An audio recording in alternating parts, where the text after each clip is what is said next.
Bonjour à tous, bonjour à toutes mes amis merengues, le Real Madrid qui s'est imposé sans problème 2-0 face à Grenade hier. Carlo Ancelotti qui était plutôt content. Je vous laisse avec les déclarations du coach italien après la victoire facile du Real Madrid. Let's go!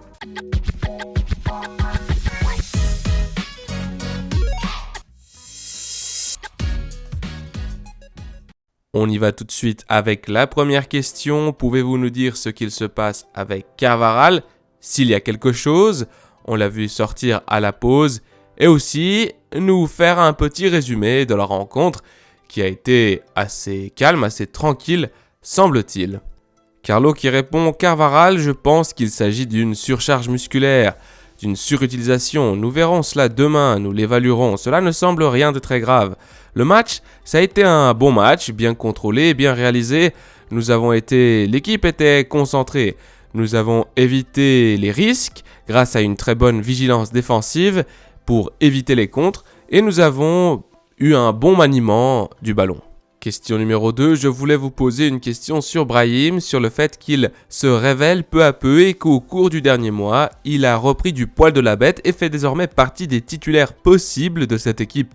Carlo répond: oui, il joue très bien, il a travaillé dur et quelle que soit la position dans laquelle je le place, il se montre à la hauteur. Je suis très content de lui, très satisfait. La vérité, c'est qu'il n'a pas été très en vue au début, il n'a pas eu beaucoup de protagonisme, mais maintenant, il est en train de nous montrer toutes ses qualités. Question numéro 3, je voulais vous interroger sur ce nouveau rôle qui a dû être inventé pour Valverde en raison des absences au milieu de terrain. Aujourd'hui, l'Uruguayen a semblé très à l'aise, mais je ne sais pas si cela lui fait un peu de mal, que ce rôle, en quelque sorte, l'oblige à être plus en retenue au milieu de terrain, et lui enlève cette bonne qualité qu'on lui connaît, le fait d'apparaître plus haut, je ne sais pas si c'est beaucoup de sacrifices.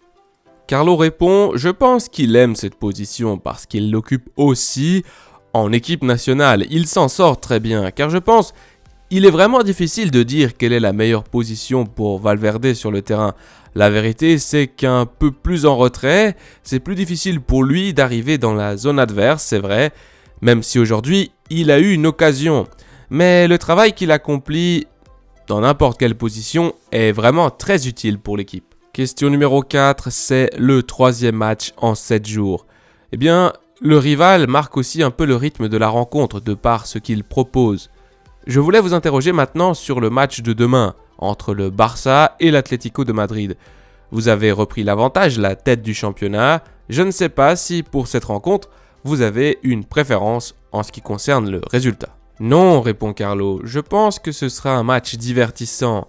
Ce que je pense le plus, c'est qu'il faut apprécier ce match entre deux grandes équipes et gagne la meilleure équipe. Question numéro 5, aujourd'hui la rencontre, c'est Toni Kroos qui l'a débloqué avec une superbe passe. J'aimerais que vous me parliez un peu de la façon dont vous avez évolué avec le joueur cette saison, parce que vous avez commencé à jouer sans lui lors des premiers matchs et qu'il est maintenant une pièce irremplaçable.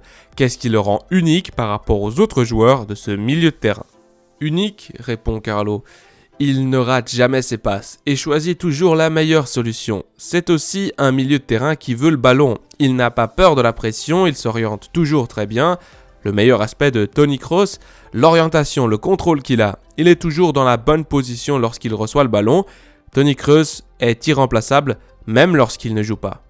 Question numéro 6, je voulais vous poser une question sur Rodrigo. Avant la pause internationale, il a marqué contre Braga, ensuite il a marqué contre Valence, puis contre Cadiz, contre Naples et aujourd'hui aussi.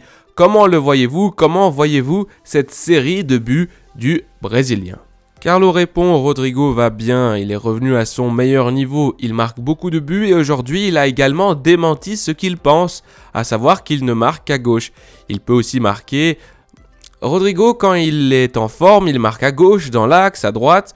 En deuxième mi-temps, je l'ai placé plus à droite parce que je pensais qu'il aurait plus d'espace que sur la gauche. Il a marqué grâce à une excellente combinaison entre Roselu, Bellingham et Brahim. C'était un très bon but. Question numéro 7, tout d'abord félicitations pour la victoire. En fin de compte, Lunin a joué, c'était plus ou moins ce que vous avez dit hier. Ensuite, je voulais savoir si Kepa est prêt pour le prochain match, si l'idée est toujours de le faire jouer, de le titulariser, après le fait que Lunin n'ait pas concédé de but. Je voulais également savoir comment se portent les autres joueurs blessés, si Modric revient pour le prochain match et comment vont les autres blessés. Carlo répond, je pense que Modric sera là pour le prochain match. Il faut aussi voir la situation de Carvajal. Je dois aussi dire que Lucas Vazquez a très bien joué la deuxième mi-temps. Et Kepa, oui, il est prêt pour jouer. Question numéro 8. L'année dernière, vous avez fait un pari avec Valverde en termes de buts qu'il devait marquer. Aujourd'hui, Rodrigo qui marque lors de 5 matchs consécutifs. Je ne sais pas si dans le vestiaire, il vous est passé par la tête de lui donner un chiffre. Carlo qui répond, non, je n'ai pas parié, je n'ai parié avec personne cette saison. Je pense que l'équipe doit travailler ensemble. Peu importe qui marque les buts, l'important est vraiment que le travail soit un bon travail, un travail collectif en ce moment. Nous le faisons très bien. Ce que j'aime dans l'équipe, ce que j'aime le plus dans cette équipe, c'est l'engagement collectif qu'elle montre, qui nous permet de ne pas encaisser de buts, de bien défendre, parce que le travail des attaquants nous aide beaucoup et aide beaucoup le reste de notre équipe. Question numéro 9 et dernière question de cette conférence de presse. Il y a eu un moment où le public a repris en chœur votre nom. Vous avez répondu à l'appel du public et vous avez dit cette semaine, aussi parce que nous vous l'avons demandé, que vous vouliez rester au Real Madrid, mais il semble que le public vous envoie également un message. Alors ici, je pense que le journaliste trafique un petit peu ce qu'avait dit Carlo Ancelotti, parce que Carlo avait dit qu'il se sentait bien au Real Madrid, qu'il recevait beaucoup d'affection de tout le monde, mais il n'a pas vraiment affirmé qu'il voulait à tout point rester au Real. C'est très différent. La question donc a été posée un peu de manière bizarre, et Carlo qui répond « Le public m'aime beaucoup au Bernabéu, et de ça, je suis très heureux ». Mes amis merengues, cette vidéo touche à sa fin comme d'habitude. Merci, un grand merci à tout le monde pour le soutien continu, pour les commentaires, pour les pouces bleus. Vous êtes vraiment excellent, vous êtes extra, merci pour tout.